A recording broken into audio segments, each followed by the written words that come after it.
Hai, selamat datang di video pertamaku ini. Apa kabar kalian? Semoga sehat selalu. Kalau kalian lagi sakit, tetap semangat. Karena di video ini aku akan bagiin sedikit ilmu yang aku dapat untuk kalian. Seperti yang kalian lihat di judul, aku akan bahas teknik-teknik dasar dalam membuat video. Dan yang lebih menariknya, aku akan bahas dan ambil contoh-contohnya ini dari music video BTS dan The Boys. Now, let's get into it. Yang pertama ini adalah teknik gerakan kamera atau camera movement. Camera movement ini gunanya untuk membangun suasana dramatis, menciptakan visual yang lebih dinamis, dan mengarahkan perhatian pada penonton. Dan juga menciptakan visual yang lebih ekspresif. Nah, teknik gerakan kamera ini ada 8. Dari 8 teknik ini, kalian juga bisa mengkombinasikan beberapa teknik supaya video kalian itu lebih variatif. Nah, 8 teknik ini aku akan bahas pakai music video dari BTS ya.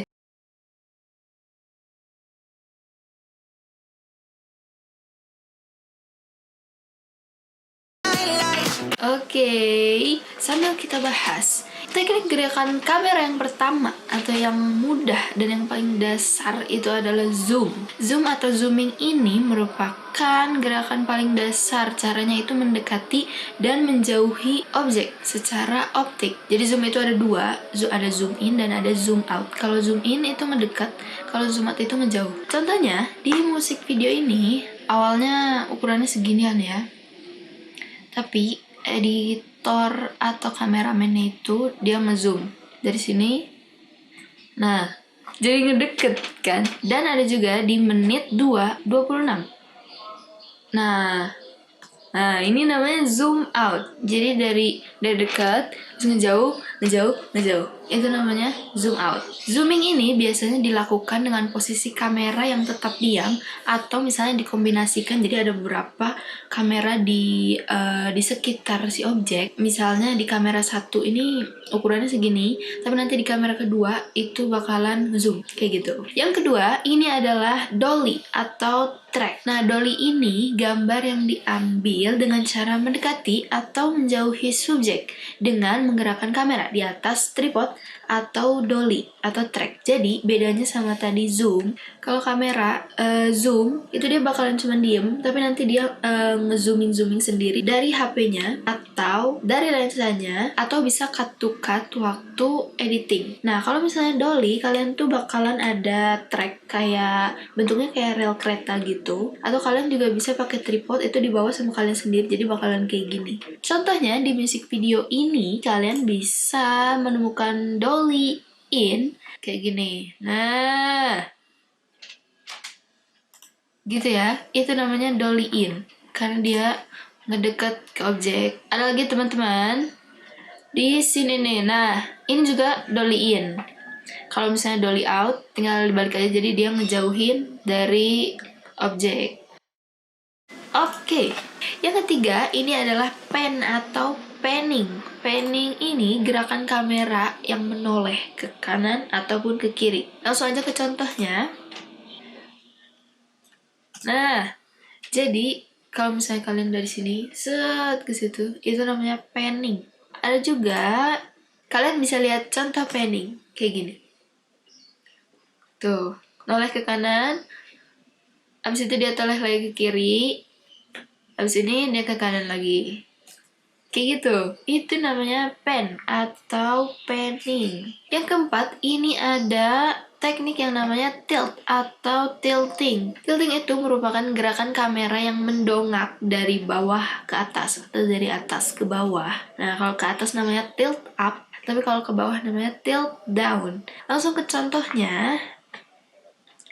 Nah, kalau misalnya pakai kamera, terus kalian tilt ke atas kayak gini. Ini namanya tilting. Nah, gunanya ini untuk menggiring mata penonton pada aktivitas tertentu pada subjek. Yang kelima, ini ada pedestal. Pedestal itu gerakan kamera yang naik turun. Ini sebenarnya agak mirip-mirip sama tilt, tapi bedanya kalau misalnya tilt itu kan ngedongak, kalau pedestal bakalan naik turun kayak gini. Dan biasanya pakai portal Jeep Traveler, gambarnya kayak gini. Jadi dia kayak ada alatnya lagi. Nah, untuk pedestal ini aku nggak nemu contohnya di musik video ini, tapi yang pasti pedestal ini ambil gambarnya dari sini ke atas kayak gini, cuman kayak gitu doang. Next, ini adalah arc. Arc itu adalah gerakan kamera yang memutar atau mengitari objek dari kiri ke kanan atau sebaliknya. Nah, contohnya ini aku juga nggak nemu di Dynamite, tapi aku bakalan cari di Airplane J-Hope, which is one of the members of BTS. Dan di sini cukup banyak stage yang ngeliatin gerakan kamera arc. Salah satunya adalah, Nah, jadi dia muterin objeknya kayak gini. yang ketujuh, ini ada teknik gerakan kamera yang dinamakan dengan crab. Teman-teman semua tahu kan kalau crab itu kepiting, dimana kepiting kalau misalnya jalan itu nyamping gitu ya. Sama kayak teknik gerakan kamera ini, jadi teknik gerakan kamera ini juga menyamping. Nah, berjalan itu sejajar sama subjek atau objek yang berjalan. Gerakan crab ini juga mirip sama dolly. Si crab ini pakai track biasanya, atau kita edit jadi kayak gini. Kalau dolly itu geraknya maju, mundur, tapi kalau misalnya crab ada yang gerak ke kiri, ada yang gerak ke kanan. Contohnya aku bakal ambil di musik videonya The Boys, yaitu Boy.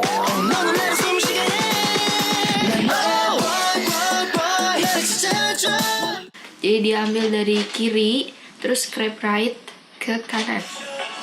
Set. Kayak gitu. Itu namanya crab. Kalau misalnya crab left, ya ke kiri. Yang terakhir, ini ada follow. Nah, gerakan follow ini gerakan kamera yang mengikuti objek yang bergerak. Nah, contohnya akan menjadi seperti ini. Nah, jadi si kamera ini ngikutin objek yang lagi berlari-larian gitu ya sama temennya. Next, ini ada shot types atau frame size. Shot types ini adalah objek yang direkam di dalam video. Nah, dalam pengambilan gambarnya, ini ada 4 jenis. Yang pertama itu ada one shot, yang kedua ada two shot, yang ketiga ada three shot, yang keempat ada group shot. Nah, bedanya apa sih? Kalau one shot itu yang ada di dalam frame itu cuma satu orang. Kalau two shot itu ada 2 objek, yang ketiga itu ada 3 objek, dan yang keempat itu group shot. Jadi objeknya banyak. Selanjutnya, ini ada frame size atau ukuran objek yang direkam dalam frame. Nah, jenis-jenisnya ini ada 8. Langsung aja ke contoh-contohnya. Yang pertama ini ada extreme long shot. Nah, jadi shot ini menyajikan pandangan yang luas. Kamera akan mengambil keseluruhan pandangan di mana objek utama dan objek lainnya itu sangat kecil. Di frame yang udah aku screenshot ini, jadi dia liatin gedung-gedung dan objek utamanya atau objek lainnya itu lebih kecil. Kira-kira apa yang jadi objek utamanya? Yes. Objek utamanya adalah drone. Drone-nya ada di sini. Itu dia. Kenapa sih kok bisa drone yang jadi objek utamanya? Karena di frame-frame sebelumnya kalian bisa lihat kalau tokohnya itu lagi mainin remote controlnya drone. Nah, terus abis itu dia ambil frame-nya kayak gini. Next, yang kedua ada long shot. Long shot ini bidang pandangannya itu lebih dekat daripada extreme long shot tadi, tapi objeknya itu masih didominasi oleh latar belakang. Contohnya long shot karena dia ngambilnya dari ujung kepala sampai ujung kaki. Yang ketiga, ini ada medium long shot. Medium long shot ini lebih dekat lagi dari long shot. Kalau objek manusia biasanya ditampilkannya dari atas lutut sampai atas kepala. Contohnya seperti ini. Jadi diambil dari atas lutut sampai atas kepala. Yang keempat, ini ada medium shot. Medium shot ini, kalau misalnya objeknya manusia, itu ditampilkannya dari atas pinggang sampai atas kepala. Yang kelima, ada medium close up. Medium close up ini, si objeknya itu diperlihatkannya dari bagian dada sampai atas kepala. Gampangnya itu, kalian dari tadi ngelihat kalau ini tuh pakai medium close up. Karena dari dada sampai atas kepala. Nah, medium close up ini paling sering digunakan dalam televisi atau misalnya lagi talk show dan lain-lain. Next, ada close up. Close up ini shotnya lebih dekat lagi, terus objeknya itu menjadi titik perhatian utama di dalam shot ini. Contohnya itu kayak gini. Jadi kalau misalnya objeknya manusia, biasanya ditampilkannya itu hanya dari bahu sampai atas kepala. Next, ini ada big close up. Big close up itu hampir mirip dengan yang selanjutnya, yaitu extreme close up. Jadi dua frame size ini menampilkan bagian tertentu dari tubuh manusia atau objek-objek lain yang harus ditampilkannya lebih detail. Cuman kalau extreme close up mungkin contohnya bakalan kayak gini. Ini ada big close up dan extreme close up. Kalau extreme itu bakalan lebih detail lagi. Next, ini adalah sudut pengambilan gambar atau camera angle. Sudut pengambilan gambar ini ada 5, teman-teman. Yang pertama ada bird eye view, yang kedua ada high angle, yang ketiga ada eye level, yang keempat ada low angle, dan yang terakhir ada frog angle.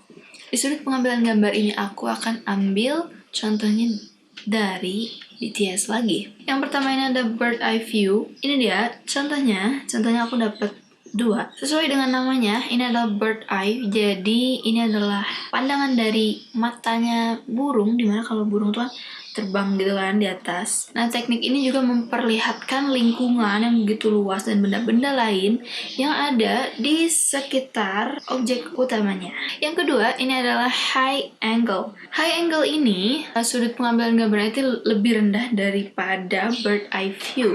Nah, jadi pokoknya selama kamera ada di atas objek, dia ini udah dianggap sebagai high angle. Contohnya, nah jadi tokoh utamanya ini, dia ditaruh di tengah-tengah ruangan, dia ngambil dari arah atas. Itu namanya high angle. Beda lagi kalau misalnya yang ketiga di sudut pengambilan gambar yang eye level. Eye level ini pengambilan gambarnya adalah posisi kamera sejajar dengan objek.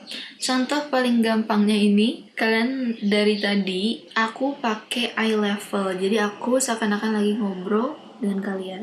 Eye level ini juga udah jadi standar atau hal sederhana yang biasanya dilakukan oleh juru kamera. Ini ada low angle.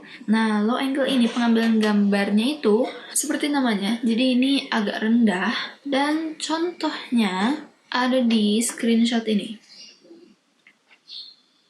Nah, yang terakhir ini adalah frog angle. Seperti namanya, jadi sudut pengambilan gambarnya itu dari pandangan katak. Seperti yang kita tahu ya, kalau katak itu kan biasanya di bawah gitu kan. Ini adalah teknik yang terakhir, yaitu kita akan membahas tata cahaya dalam video. Nah, tata cahaya ini biasanya buat apa sih? Tata cahaya ini gunanya agar kameranya ini mampu melihat objek dengan jelas dan menciptakan ilusi sehingga penonton mendapat kesan adanya jarak, ruang, waktu, dan suasana yang terjadi. Cahaya ini bisa kita dapatkan dengan 2 cara. Yang pertama itu adalah cahaya matahari, atau yang sedang aku lakukan sekarang ini adalah cahaya matahari. Jadi di depan aku ini ada ya intinya kaca, dan ini tuh cahaya alami dari matahari. Dan yang kedua ini adalah sumber cahaya buatan atau dari flash. Contohnya dari HP bisa, atau dari alat-alat pencahayaan lainnya. Kalau dalam video ini ada yang namanya arah cahaya. Arah cahaya ini ada 5, front light, side light, yang ketiga backlight, yang keempat top light, kelima adalah down light. Well, seperti namanya, bedanya cuma depan, samping, belakang, atas, sama bawah. Kalau misalnya kalian cuman pakai backlight gitu ya, nggak ada cahaya dari depan ataupun dari samping, itu bakalan ngebuat foto atau video kalian itu jadi siluet karena backgroundnya itu lebih terang daripada objek. Nah, kalau cahaya atas atau bawah ini jarang dilakuin karena biasanya hasil fotonya itu jadi kurang bagus. Mungkin kalau kalian mau rambutnya itu terlihat lebih berkilau, kalian bisa pakai top light. Jadi si cahaya itu bakalan menerangi rambut kalian. Next, prinsip dasar tata cahaya. Aku akan kasih sedikit aja tentang prinsip dasar tata cahaya ini. Jadi dalam prinsip dasar tata cahaya ini ada 3 poin, teman-teman.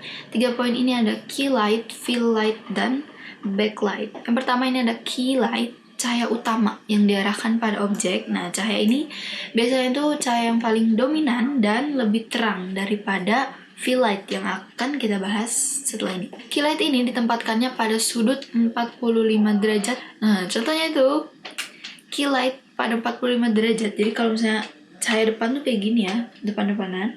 Tapi kalau misalnya key light itu bakalan naik sedikit. Ini 45 derajat. Nah, bakalan kayak gini. Nah, kalau fill light ini gunanya untuk menghilangkan bayangan objek yang dihasilkan dari key light. Nah, kalau misalnya key light-nya ada di sebelah sini, berarti fill light itu sebelah sini. Dan intensitas pencahayaan yang dihasilkan fill light itu setengahnya dari key light. Jadi kalau misalnya key light-nya ini 100 gitu ya, terus di sininya 50 si fill light-nya itu. Dan yang ketiga itu ada backlight. Backlight seperti biasa kita tahu dia bakalan kalau nggak di belakang dia agak miring di sini, tapi namanya jadi rim light. Last but not least, aku juga mau jelasin dikit tentang metode teknis pencahayaan. Yang pertama itu ada direct light, atau biasanya cahayanya itu langsung ke objek. Yang kedua itu ada reflect light. Kalau reflect light ini biasanya kita pakai reflektor, atau kalian bisa juga pakai kertas HVS atau sesuatu yang warna putih. Reflect light ini bisa dibilang juga sebagai cahaya pantulan. Jadi cahaya aslinya tuh misalnya ada di depan, terus kalian pantulin pakai sesuatu yang warna putih gitu di sini, itu bakalan mantulin cahayanya ke muka kalian. Yang ketiga itu ada diffuse light atau cahaya baur. Jadi misalnya kita ada cahaya matahari nih, tapi dia tuh ditutupin sama awan. Nah, itu namanya diffuse light. Nah, itu tadi kita udah belajar banyak banget, dari mulai teknik pergerakan kamera, ada type shot, frame size, sudut pengambilan